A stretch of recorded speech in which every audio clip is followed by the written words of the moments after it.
Hi, welcome to Inktober Day 10. Today's nebula is the Lagoon Nebula. So we've reached another milestone. We've now hit number 10, which is kind of the first big deal out of, 31 illustrations. I still can't believe I'm only at number 10. I really thought that I would get through these a lot faster, but, life happens. That's okay.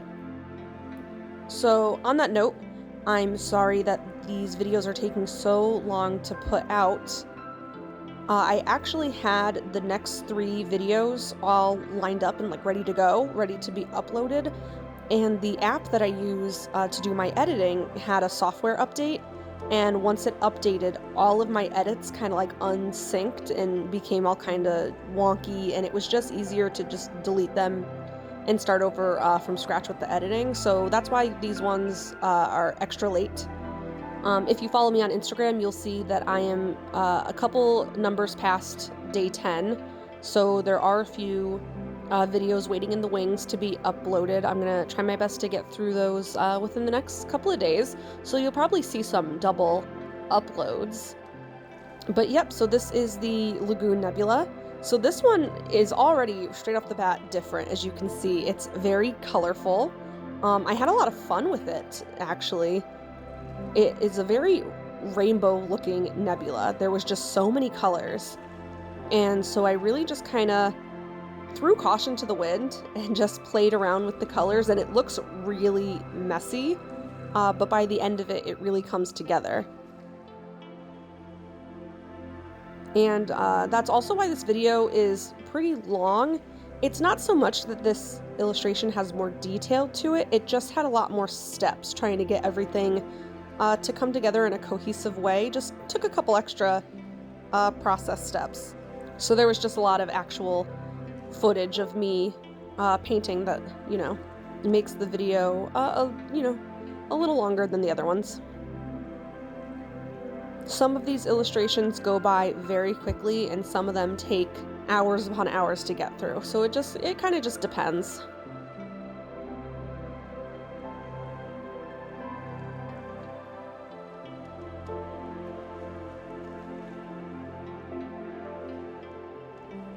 I'm really proud of this one though. I'm happy that I took the time to kind of hone in on those details and make everything go from messy to cohesive. I took a lot of time just kind of practicing my skills with this one and just pushing my technique a little bit forward. And I think it really paid off. I'm really happy with how her face turned out. I really like the shading and the coloring on her skin. You'll see later on that her hair wasn't so much of a nightmare to work with, but as you guys know if you've watched the other videos, I talked about how it's hard to do black hair when it comes to ink because of the way the ink dries so quickly, and her hair I do end up painting it black. So it just was a lot of step-by-step trying to work on those details to make it nice and fluid and make sure that all of the edges match up and that nothing becomes splotchy or mix-matched like, could easily happen when it comes to quickly drying black ink. So that's, mostly why this video is so long. And then I also have to go in with the black ink on the background like I've been doing. We have to actually put the space into the space illustration. So you'll see me, I'm about to do that now.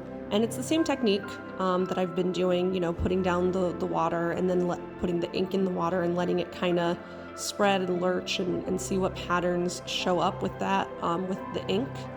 This one I struggled a little bit, but then kind of brought it back together at the end. It was really hard because there were so many distinctive shapes blocking out the different colors. It was really hard to try to figure out how to make them look soft and, nebulous and not like a color by numbers, which is kind of how it was starting to look. So it's a lot of just me working the ink over and over again and kind of fluffing out those edges. The same thing that I've been doing for all of them.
So here's something different that I haven't really done in any of the other illustrations so far.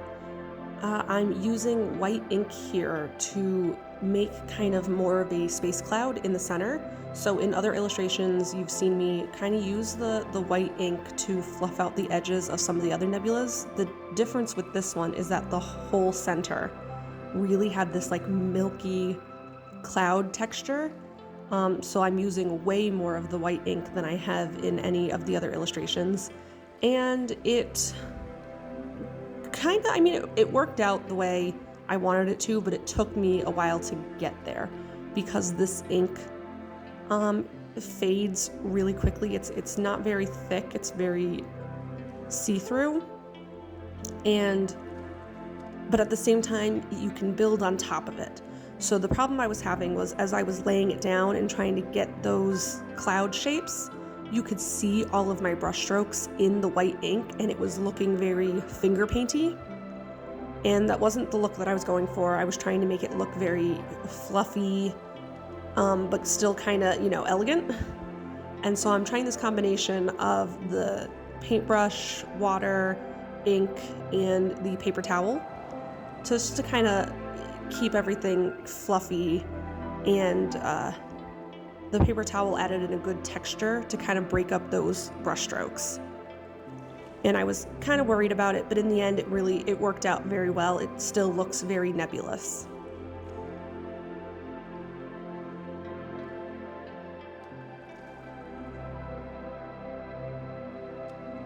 So here's when I start in on the hair, and it actually came out pretty well. It just was pretty tedious trying to really make sure that I had all of those brush strokes going in the correct direction and making sure that nothing came out splotchy. So you'll see I do kind of jump around a little bit from spot to spot. And that's just because I'm eyeballing which parts are going to dry and which parts need to be blended and what parts would be easier to fix later and are kind of less of a priority. And what I do end up doing with this one is I turn it a couple of times. I actually turn the entire paper so that I could, get the right angle to really make sure I'm putting the ink down in the right direction. But I really like how the hair turned out. This is the first one that the hair is kind of more laying on top of some of the, I want to say water, but it's, it's space taking the shape of water, if that makes sense.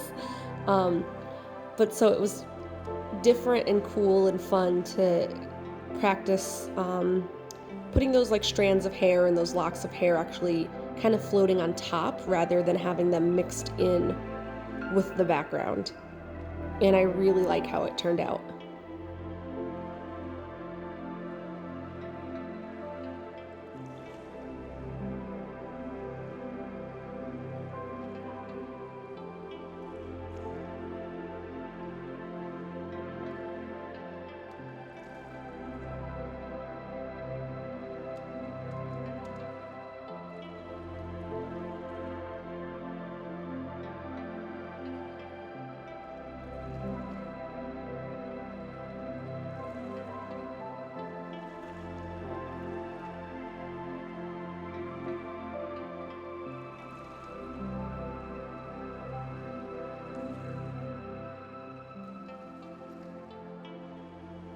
And then all I'm doing here is just taking some of that white acrylic ink again and just going over the edges of her little like sarong wrap that's floating in space. It's going to be white, the fabric, so I'm just fixing up the edges that kind of got some color that bled in.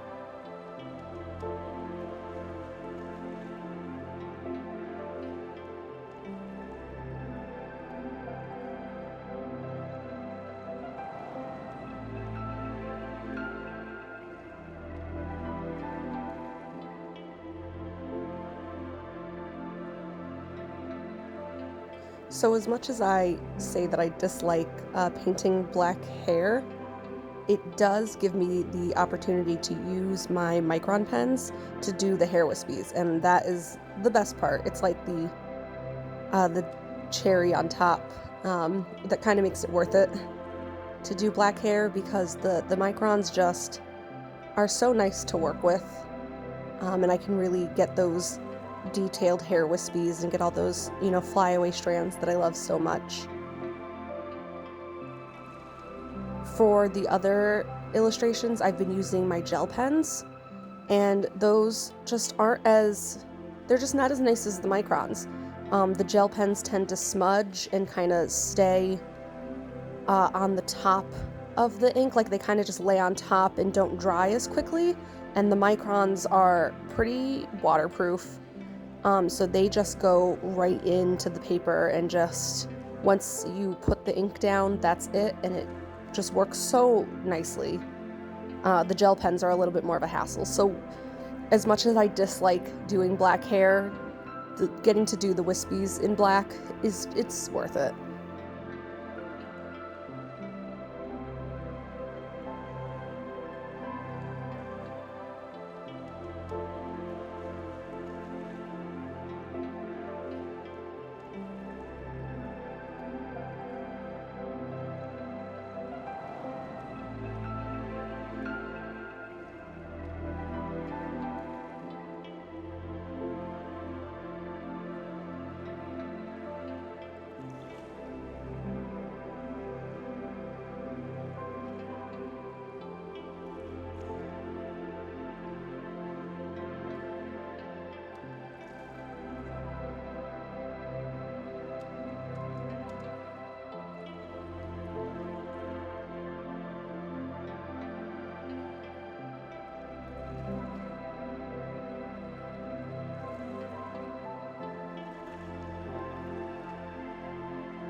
And here she is with her gold tattoos and her beautiful flowing hair and her very unique rainbow nebula background.